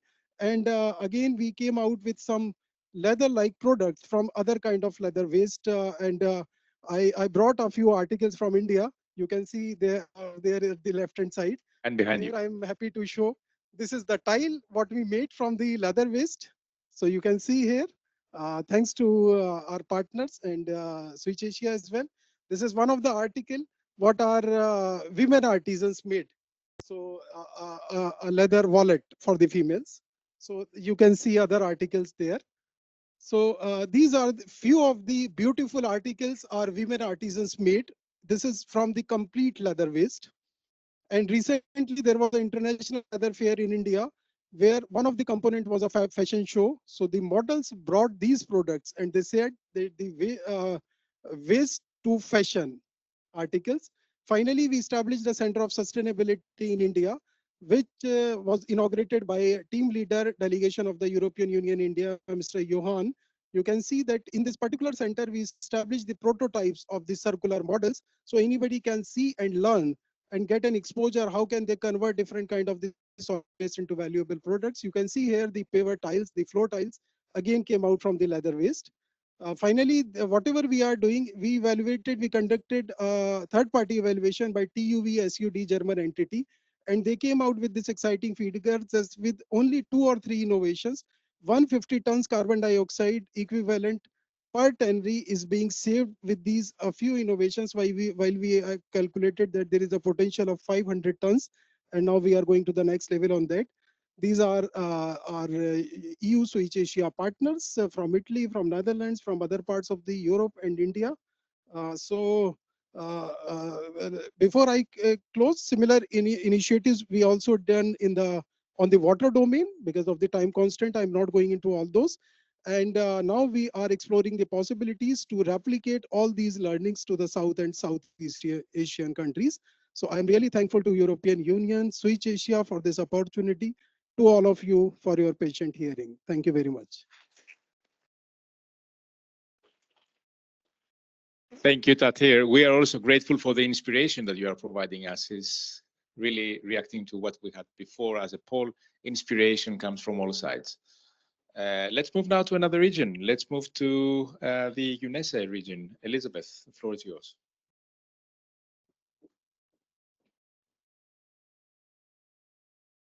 Many thanks. So having seen the wonderful bricks and handbags here, I've also brought my little gadget. Let me take it off. Yeah. So I have brought a t-shirt, a Stella McCartney t-shirt. I should actually have put it below my dear suit today. Yeah. It's a t-shirt that is an example of one of our circular economy implementation projects that is generously funded by DG INPA. So a big thank you here. Before I tell you the story about the t-shirt and hopefully convince you why you should buy this t-shirt or any of the other 20 products, be it socks, pajamas, jeans, but also shoes and handbags we have. Yeah. Let me just contextualize a little bit, because I think we've heard so many really, really great interventions here. And I would like to start with you, Director Schumacher, at the beginning, because you're also welcome to the UN family. You've framed it also beautiful in terms of SDG 12. So for us, SDG 12 is really sort of like the guiding principle, and it so nicely puts consumption before production. SDG 12 is about sustainable consumption and production. So we are all consumers of the t-shirts and the shoes and the leather handbags and so forth. And Director Montesi, you have so nicely framed the two pillars of partnership and implementation. And I hope that as the UN, we are a strong partner for the European Union in the implementation of circular economy. And this project we are doing together is a concrete implementation example. And I'm also proud that we host a network, Circular Step engagement platform, where we had Mr. Dilshad Sharifi from Tajikistan. And Director Bousquet, who for UNECE is so important because our countries don't only cover Central Asia, but also Western Balkan, Eastern Europe, and Southern Caucasus. Now, when we think about UNECE, the Economic Commission for Europe, so not the European Commission, but the UN Economic Commission for Europe, obviously SDG 12 is one of our guiding principles, but also important to remember that our member states, 56 countries, ask us to mainstream circular economy in all our work streams. So that is for our transport division, for our environment division, for our statistics division, but it's also for me as the Director of Economic Cooperation and Trade. And I was a little bit disappointed that when we had the Slido before, that, you know, it was all about inspiration, but it's also about market share. Yeah, so from an economic cooperation and trade perspective, obviously that matters. And I was super excited, having spent 4 days now here in Brussels at the World Circular Economy Forum, that our topics, namely innovation, was mentioned so many times. We heard investment financing so many times today, and obviously we are right in the middle of trade, talking value chains here. So the topics covered by us, investment, innovation, and trade, are really, really central to the circular economy transition. So that brings me to the t-shirt. What does the t-shirt have to do with it? And why should I, as a consumer, care or hopefully buy this t-shirt? Now, this t-shirt allows me as a consumer to know what has happened in the production chain, in the value chain of this t-shirt. This t-shirt is a cotton t-shirt. In that case, it's a t-shirt from Turkey. We would have loved to bring a t-shirt from Uzbekistan, but it's being showcased in another event. And we hopefully soon will have one from Tajikistan. But these t-shirts, from wherever they are, or pajamas, shoes, socks, they have a little tag to it. And this tag shows you a value chain. And this t-shirt gives you the assurance that along the value chain, and that starts with the cotton field, the harvesting, the ginning, the spinning, the dyeing, the manufacturing of the t-shirt, that you know the ESG, environmental, social, and governance implications of what this t-shirt, what happened to this t-shirt in the value chain. So if we think about cotton, we know about that the amount of water being used was a sustainable one. We look at what is the amount of pesticides, hopefully none. And in the case of some of the countries, there are also important social issues, child labor issues. Yeah? So the t-shirt documents that this is a solid, sound, sustainable t-shirt. And what does the UN do here? And here I'm coming to the sort of like implementation part. Now, we have done two things here. On the one hand, UNECE is what we call a normative machinery. Member states negotiate in UNECE in Geneva. And I have negotiated a recommendation, policy recommendation, and information exchange standards and guidelines. adopted with UN logo decisions and so forth. Really important here is the information exchange standard, because that is a standard that allows to digitalize the information that flows along the value chain. Yeah? So you have to imagine that when we document the amount of water, or hopefully the absence of pesticides, or the absence of child labor in the cotton of our beautiful t-shirt, we have a standardized way how to document that information. And we have a standardized way which label we are referring to, which certification to ensure that this cannot be tampered with. And here comes the second project part, the implementation part. I said that it cannot be tampered with. So we are using this information in a blockchain environment to actually really ensure that it cannot be falsified. So how does this work? For example, in this particular case, the Turkish t-shirt from Söktas, we look at cotton, which is a huge bulk, sort of like a product. And with the DNA marker from Halexia, it's a Swiss company, the cotton is being sprayed with a DNA marker so that it ensures you that you know it's still the cotton from that particular field, from that particular supplier. Yeah? And with that information in the blockchain environment, travels the information about the use of water, hopefully the absence of pesticides and of child labor, so that when I buy this beautiful, in that case, it's a Stella McCartney t-shirt, somewhere in London, Geneva, or Brussels, that I know I've made a sustainable choice. And from a circular economy perspective, that also when hopefully this t-shirt is at some point being recycled, that we know what type of plastic, what type of additional materials have been in there, so that it can go down the right recycling route. So at the moment, and I'm going to conclude here, we have done 20 of these products. I mentioned Stella McCartney. They are also from Hugo Boss and other high-end brands, but I hope that it will soon be a much more mass market, so that we all as consumers in the European market, but also below, can make real change by procuring the right products. And last but not least, our member states in a mandate have now asked us to do something similar in agri-food, which is a huge sector as well, and in critical raw materials. And I think both of these sectors are tremendously important for the many policies at the European level. And from UNECE side, we would love to continue staying engaged. So thank you for your attention. Thank you, Elizabeth. For those lucky to be yesterday at the Brussels European Union Presidency WCEF Accelerator Session, there was a circular show there, and we see that there is also circular fashion here and in India as well. So it's growing and it's a movement apparently. Let's move now to Latin America, another region again, and we have with us Veronica Torres Puentes.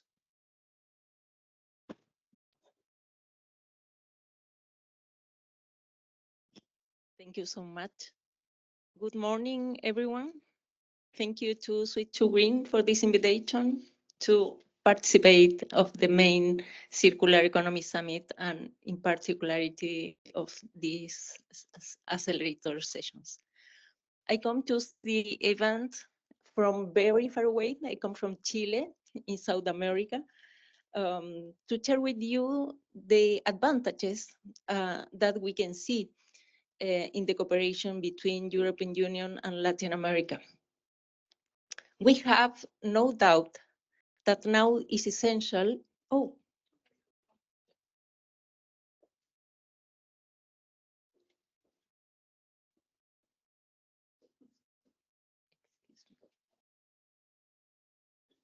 We'll sort it out. Please continue. Yeah. Oh, without. No. Yes. In the next one, please. Thank you. So we no doubt that now is essential for the world to work together on more sustainable development, including ESG topics in all sectors. When we speak ESG, in the letter E of environmental, obviously, we need to move our production and consumption from a linear economy to circular economy, low carbon, and resilient to climate conditions. Because we need urgently a balance and harmony between economic development and the well-being of people and our planets. Such as we have been hearing in many of presentation during this week. Despite the difference and debate that we see and we experience now, we are all in the same ship. I would like share with you a phrase that I really like by the renowned Chilean writer and philosopher Alejandro Jodorowsky, who says, "We don't live in a country, we live in a planet, and we should behave like this." The next. Therefore, a key element is cooperation. No, cooperation with partners across the world in order to promote transition toward circular economy. We can take advantage of all the available tools of international cooperation, such as trade and markets, green diplomacy, technical and technological exchange, and financial support. And a very good example of the cooperation is Alinvest program, no? Verde mean green, no? Which is now being developed in 12 countries in Latin America with 66 initiatives that are the result to calls. Bringing together the effort of the public and private sectors. Alinvest is a program funded by European Commission and with technical support of SIGWA of the Europe for the promotion of sustainable growth, job creation, and facilitating the implementation of sustainable business models and production in Latin America. This project has a budget almost 38 million euros and is starting in 21 and ending in 2026. Decreasing environmental impact and circularity in the many industries, like coffee production, leather, avocado, forestry, wine production, and plastics. Making progress in the sustainable development of value chain and generating networking and share value in all the region of Latin America. This program is divided in 3 components. The first is support to SMEs business, and 2, support public institutions, and 3, look after the proper management of intellectual property rights. Now, I will tell you about our project, which is one of 66 in progress now. Its name is Eco Accelerator for Circularity in Packaging of E-commerce. This project was born when we experienced during the last few years a fast and explosive growth on online sales, especially during pandemic. I think that is similar in around the world, no? And online sales, of course, help the sourcing of products and services and make our easier, our lives easier, no? But in the case of products arriving via e-commerce to our homes, they come with diverse packagings, such as plastic bags, boxes, and other stuff that results in tons of waste. Considering all this, our project is jointly between Santiago Chamber of Commerce in Chile and Valencia Chamber of Commerce in Spain. Our project is focused in 3 goals.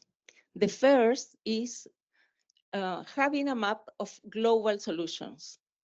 We are now closing this stage and we are identifying 15 solutions around the world.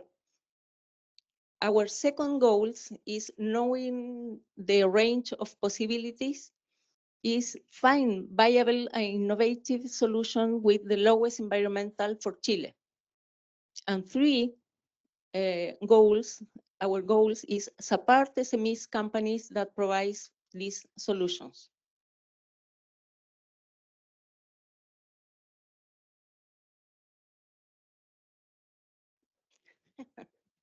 It's okay. Maybe it's possible the next. Our focus, oh, yes.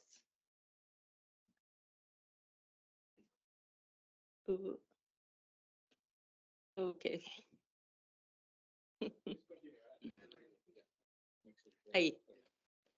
Our focus is in 3 R's. We think that we can face the problem, take of circular economy models in 3 ambits: reduce, reuse, and recycle. In reduce, we want optimized size of packaging. At the moment, oversized packaging can be up to 40% to transport air, no? And the second solutions is minimize staffing, and in reuse, including recycling materials and reusable packaging models. And in the ambit of recycle, we want to use material from renewable source and design for recycling with one monomaterial, for example. We are very open to new ideas and to know about new solution. If you want to share with us your comments or change experience, we are too very open. Do you contact via this QR code? Thank you very much for your attention. I hope to have the opportunity in the future to share with you our progress in these initiatives. Thank you. And I hope my English will be better.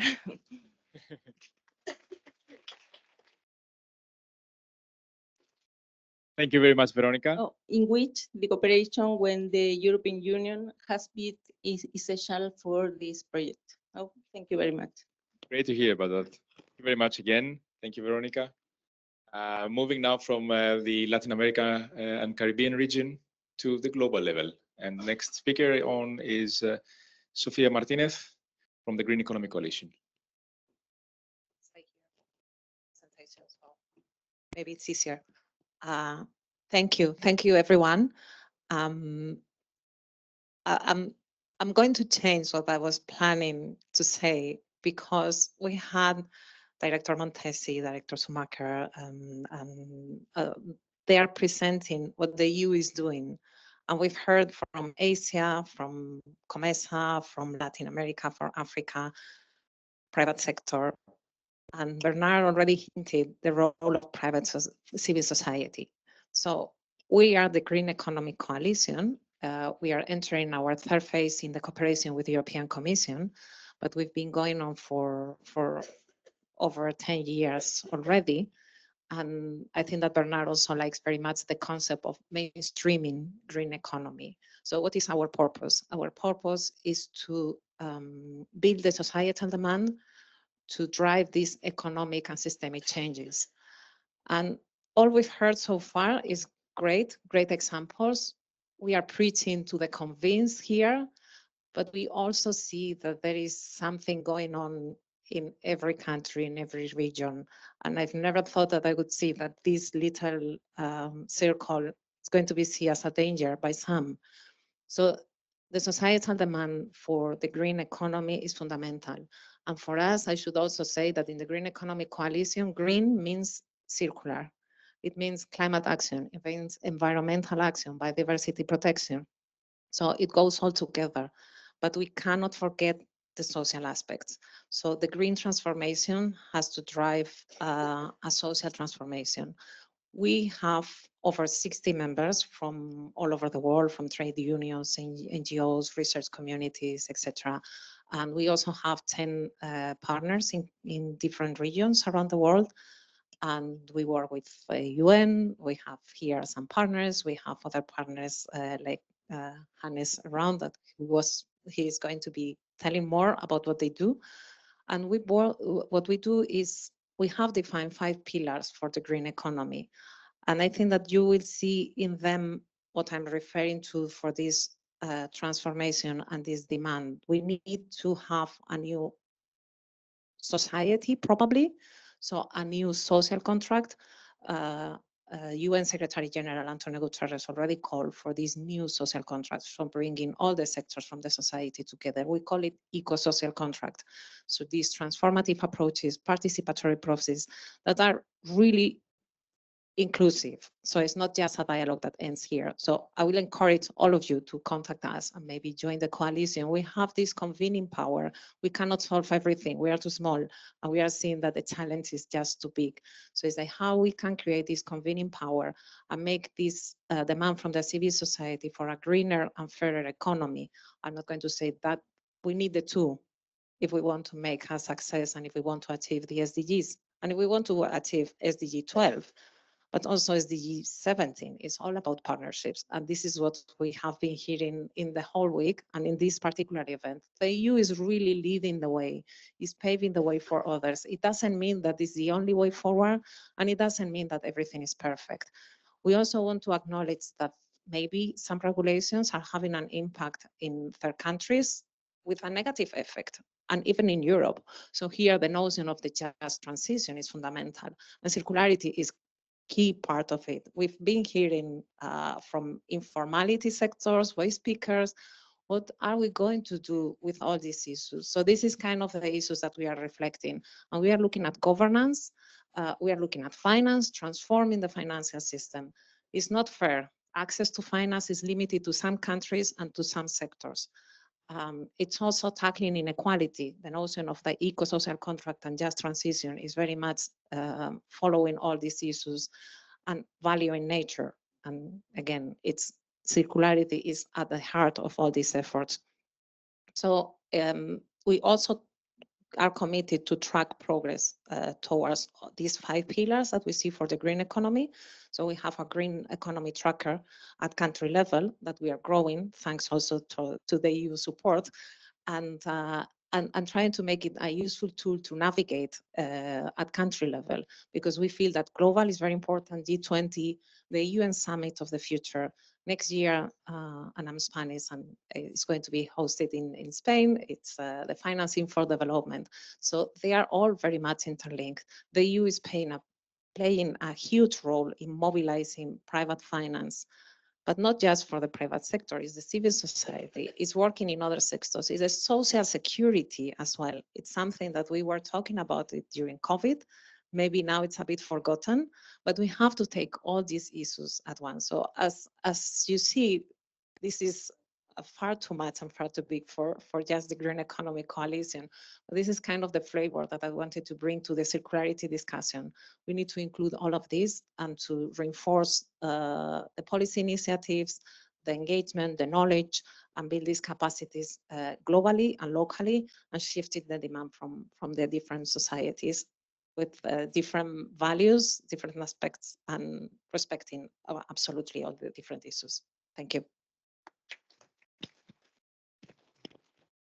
Thank you, Sophia. A key message of safeguarding the just transition narrative. And with that, maybe handing over to Hannes.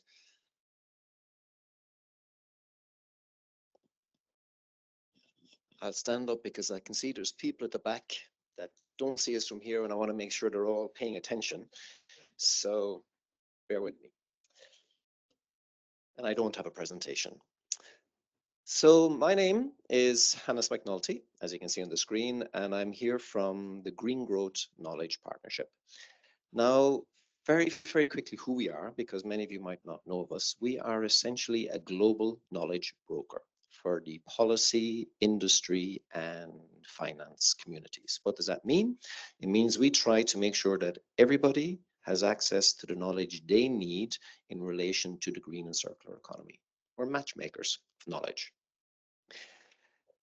Now, what's been very interesting is to hear about all the great work that's happening on country levels, on regional levels. There's alliances, there's projects. It's really great. At the same time, it was very interesting to see from the Slido that everything we're doing is inspiring. And yes, we're getting the message that we need to move towards implementation, collaboration.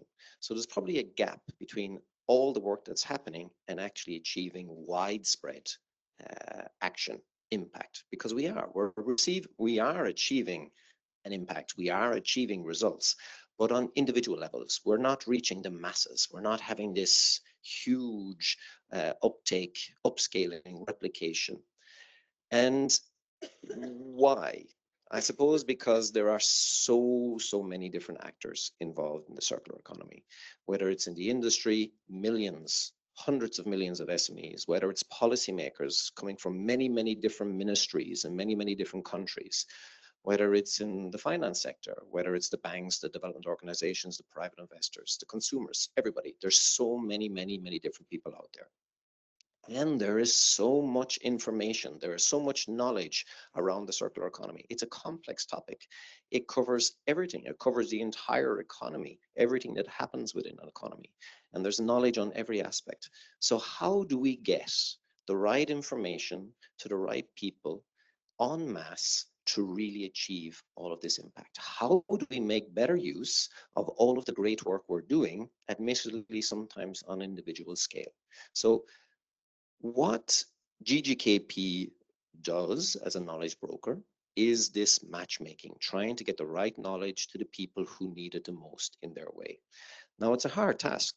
It's a manual task. I mean, how do we make sense of all of this? And trying to bring everything together in one place is essentially impossible. But in today's age, there's loads of great solutions to make this possible.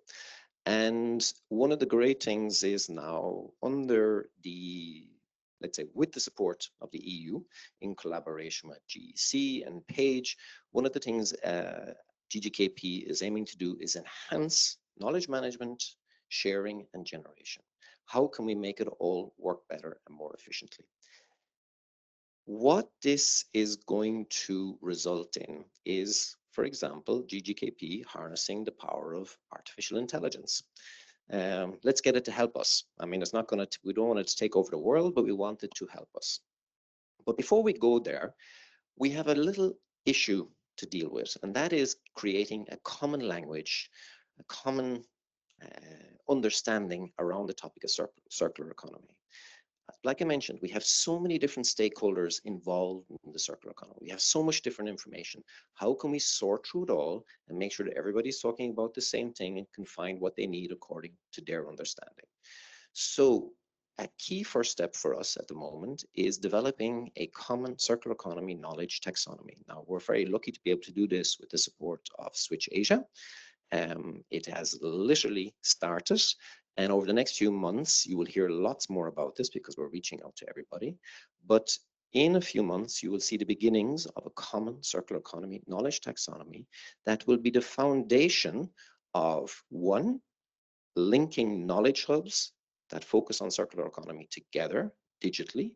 If they all use a similar taxonomy, we can connect them digitally together for them to share knowledge automatically between each other. It's also the start of bringing masses of information together and using artificial intelligence to sort it out, to classify it, and make sure that if I'm an SME, I have access to the information I need in my country for my sector of activity to implement, let's say, action X, Y, or Z.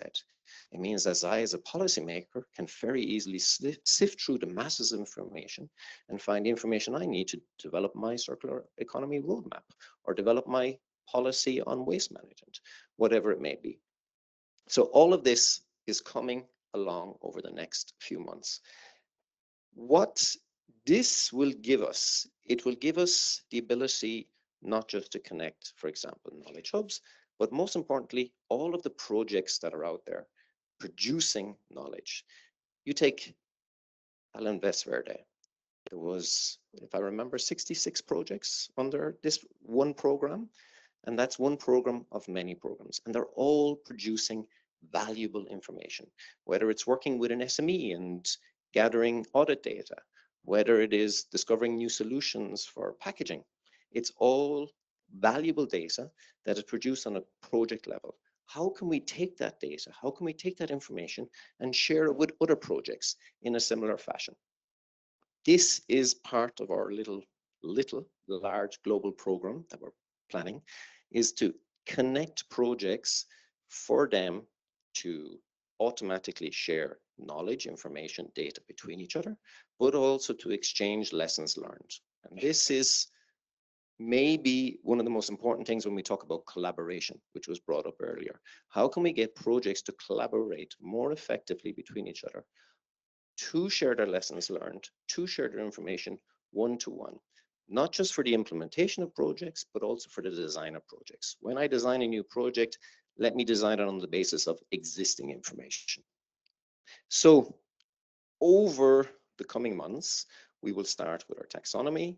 We will move towards digital links between many different other knowledge hubs, also projects that have, let's say, digital platforms. We will then move towards artificial intelligence to help us sort through all of this information, giving us an end result that you will have a global infrastructure that you can access either through your knowledge hub, GGKP's knowledge hub, but all talking the same language, all providing knowledge that can be analyzed, compared, combined to give single results.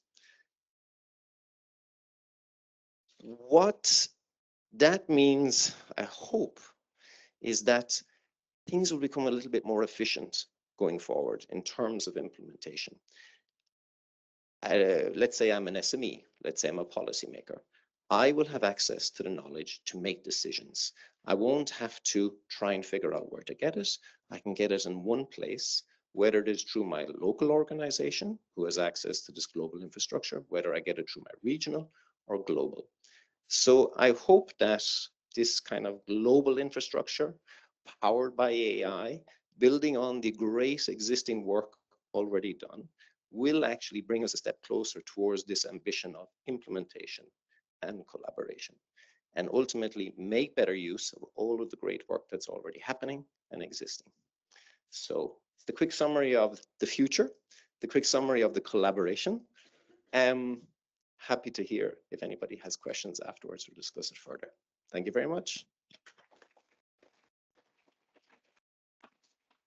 Thank you very much, Hannes. Digital solutions, which reminds me that we have about 75 people online watching our session here. And let's quickly move now to our next TED Talk style speaker, Kagauta.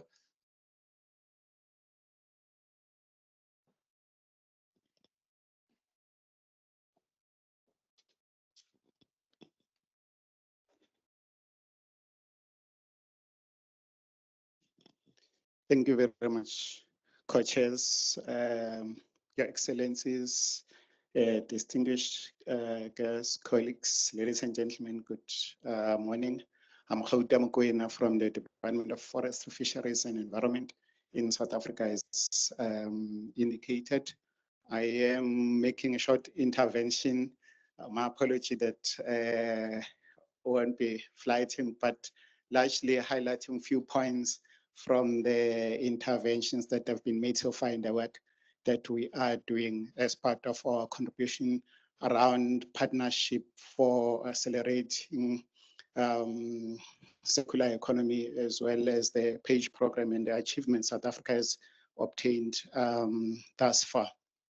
South Africa joined PAGE in 2015. And we are coordinating ministry for PAGE in South Africa.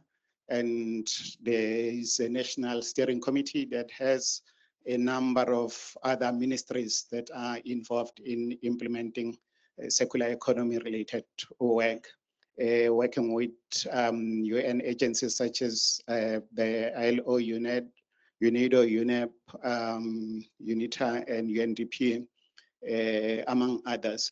It's safe to say that we graduated out of PAGE program in 2022 and fortunately obtained the ambassador status because of the achievements that I'll talk to shortly. As part of that transition, we implementing circular economy, and also one of the founding members and co-chairs of the African Circular Economy Alliance, and in partnership with UN agencies, UNEP, UNIDO, UNDP, and the European Commission. South Africa is one of the founding members of CACERI, as indicated earlier on in the earlier interventions.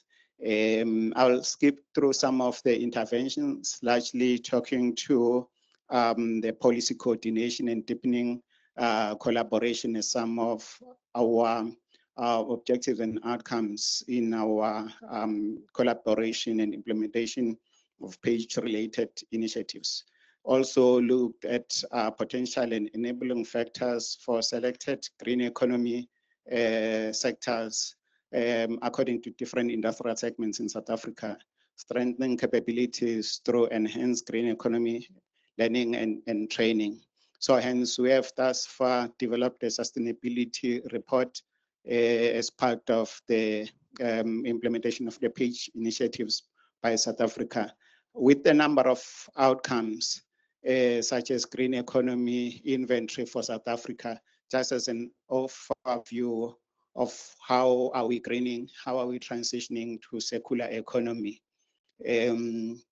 Also, the green initiatives include the South African Green Economy Progress Measurement Framework, which is an output again from the collaboration and partnership with other strategic partners, which is looking at largely to track progress at country level on a number of factors to facilitate country, provincial, and local government comparisons of progress achieved in as far as green economy and circular economy is concerned, with constant look at what our National Development Plan for South Africa is saying in terms of our transition into low carbon and climate resilient communities.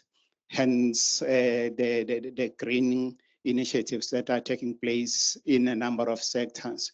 But key, the issue of dialogue.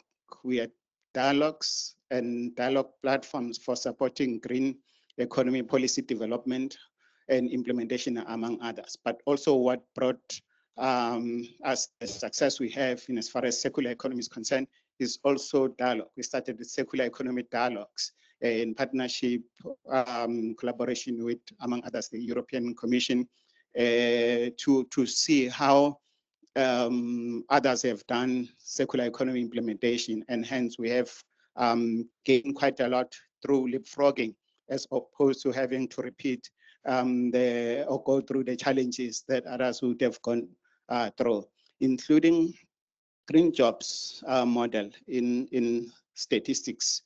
South Africa's quarterly labor force survey, largely because here data becomes very important and critical with any research or work we'd want to do in this space without any measurement form of an indication in terms of the society's or population's contribution to waste generation, it becomes a bit difficult. So those other indirect contributions assisted us quite a lot.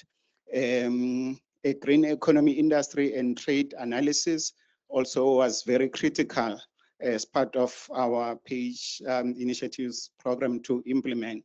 Also, the measuring the nexus between water and biodiversity, largely because of the threat presented by water scarcity to some of our provinces. So hence, they need to develop the report or some modeling work that we did on water and biodiversity nexus. Green recovery activities, strengthening waste management legislation for green recovery is one of the outcomes and deliverables that through the excellent partnership we had with Page, we were able to deliver on that, including online dialogues. Now, COVID presented us with a challenge to say we wouldn't have the traditional dialogues where we sit face to face and have engagement, but we needed to innovate to say how best we can still achieve those. These also include the Page Ministerial Conference that we held in Cape Town on action pathways towards 2030 as some of the deliverables. Green economy learning assessment, again, we heard about the learning experiences earlier on. Green economy academy, training on trade, climate smart agriculture and development, skills for jobs, because again, with job creation and economic development is one of our key government priorities. So hence, our work needs to respond to that. Circular economy and waste, involving the informal sector becomes critical in the issue of circular economy and waste. 2020 key deliverables, National Waste Management Strategy that provided policy direction of circular economy being key in our waste management programs. Also, the introduction of extended producer responsibility schemes, 6, which are electronic packaging, lighting, portable batteries, lubricant and pesticides, among others. And this came as a result of the partnership and collaboration with a number of our strategic partners. And lastly, co-chairs, in the interest of time, let me take this opportunity to thank you for giving us an opportunity for engagement and intervention, but also to indicate that collaboration and partnerships will take us a long way in as far as achieving many and great results, which we are happy to engage on here, even in future, seeing that on the 16th to 18th September in Cape Town, South Africa will be hosting the International Solid Waste World Congress, and discussions on what opportunities in circular economy are there can still be held. Thank you very much. Thank you, Kagauta, and thanks to all the panelists. Well, thanks to all. It has been for me a very inspiring session. I hope it was the case for you as well. We have heard a lot, and I will not try to summarize, but we have definitely seen that conducive policies are important, and we had a bright presentation of European policies by Astrid Schumacher. We heard from Carla and from Mathieu how important these agendas are for our partnerships, both in the neighborhood and beyond. Also, this is aiming at tackling the triple planetary crisis. We have seen that this is first and foremost an economic transformation agenda. I think it's important. And from that perspective, we have seen the importance of finance and incentives and governance to stimulate this transformation. We have seen, and we will dwell further on that in the next session, the importance of the private sector. Obviously, policymakers are supporters, but the driving force of the transformation is the private sector. So we hope increasingly in future sessions of this kind, we can have more representatives of the private sector. We have seen that things are moving in different parts of the world, and we could see that from the very rich interventions. Things are moving and are moving fast. It's a lot of putting the right framework for action still. We hope that next time we can dwell further and recognize further that action is taking place everywhere. We have seen very inspiring examples and solutions. We see the creativity of the private sector when the conditions are conducive, and when there is some support, we can really find innovative solutions that can inspire scaling up. We have seen the importance of partnerships. We have seen as well, and it's important, we should not forget, this is economy, this is environment, but I think, no, my time has come. It's probably the censorship. But this is also and foremost a social agenda. Our partnerships, international partnerships, aim at supporting human development, poverty reduction, job creation, and improving the well-being of people around the world. So the importance of social justice and inclusive transition has been highlighted as well and needs to guide us moving forward. Finally, we have seen that we are in fact in uncharted territory in a way. Although we need to retrieve some solutions from the past, we are learning by doing in many respects. So that's why it's important to capture what we learn along the way, learn lessons along the way and share them. So the importance of knowledge sharing and knowledge management has been highlighted as well. So that's my little attempt to capture some of the very rich exchanges we have had. We would like to thank you all for your participation, also people online. We hope you have enjoyed it. I would like to thank all the partners that have been involved in organizing this thing.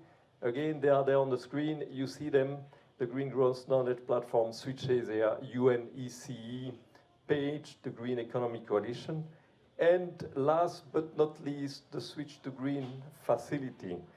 I would like to really thank the team of the Switch to Green facility for putting this session together. Alexander, Jens, but particularly Susanne that is there, and it is doing a lot of work behind the scenes. Thanks to Niklas and Alex for the facilitation. And I think time has come to give the space now for the next session. Please stay with us for the next session that will focus on the neighborhood and engagement with the private sector. So thanks a lot.